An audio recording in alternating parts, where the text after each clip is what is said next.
Untuk memahami dunia terorisme, ada beberapa hal yang harus diperhatikan agar kedepannya kita bisa meniadakan ancaman terorisme kepada sendi beragama. Karakter anatomi terorisme di Indonesia sudah berubah petanya. Sekarang mengikuti peta teroris dunia. Karakternya 1. Unpredictable, 2. Unstoppable, 3. Deadly, dan 4. Menarget soft target. Dulu yang ditarget adalah hard target. Apa itu hard target? Markas polisi, gedung-gedung pemilik dubes asing, kantor-kantor usaha milik asing. Namun sekarang publik dimanapun, di pasar, di jalanan, tempat ibadah, tempat-tempat yang tidak dijaga oleh pihak keamanan bisa diserang. Inilah brutalnya mereka saat ini. Satu lagi, terorisme di Indonesia sudah masuk teror generasi keempat. Teror generasi keempat adalah state sponsor terrorism yang terkoneksi dengan dunia luar dan menggunakan IT. Pastinya bukan hanya dunia luar, tapi negara tertentu menarget Indonesia. Generasi 1, 2, 3 nanti dijelaskan di chapter yang lain, di video yang lain. Mau bukti? Kita bahas apa yang tetangga kita hadapi. Filipina di tahun lalu. Fakta lapangan mengenai Maute dan Abu Sayyaf. Keduanya sebenarnya tidak pernah perang kota atau urban war. Selalu menggunakan gerilya taktik dan menggunakan jungle war. Dalam sejarah 30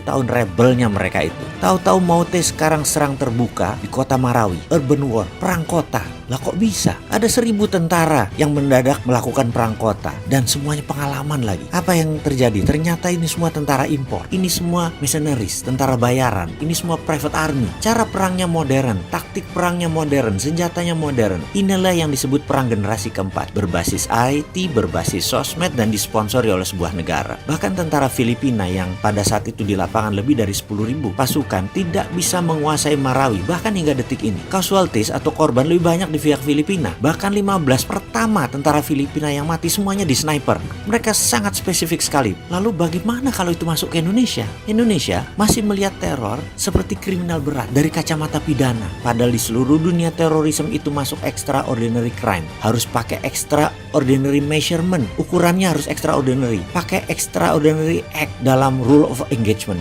Ini war, ini perang. Kalau pakai pasal pidana dan hanya ahli hukum pidana yang menangani, ya tidak akan bisa menyelesaikan counter insurgensinya, counter intelligence, dan menyelesaikan masalah terorisme. Tidak bisa melakukan counter intelligence strategik kalau menggunakan pidana, tidak menggunakan pasal pro justisia, tidak bisa melakukan counter terorisme kitanya. Kasihanlah Bapak polisi, kasihanlah Bapak TNI, karena tidak bisa maksimum kerjanya. Kasihan BIN yang hanya tugasnya jadi nginteli saja kalau kayak gini. Jadi boleh dong pakai extra power yang sedikit besar agar negara Indonesia menjadi tentram, yaitu tidak menggunakan pro justisia, gunakan pendekatan extraordinary crime. Gerakan counter ini sekali lagi harus tidak pro justisia. Ini harus pakai undang-undang baru, yaitu undang-undang melindungi segenap tumpah darah Indonesia, dan operasinya senyap menggunakan BIN. Intinya, seperangkat oli, operasi lawan insurgensi sebenarnya sudah lengkap, rapi, terbungkus. BIN itu sudah siap, TNI, Polri itu sudah siap. Hanya undang-undang keamanan nasionalnya aja yang belum lahir mendukung mereka.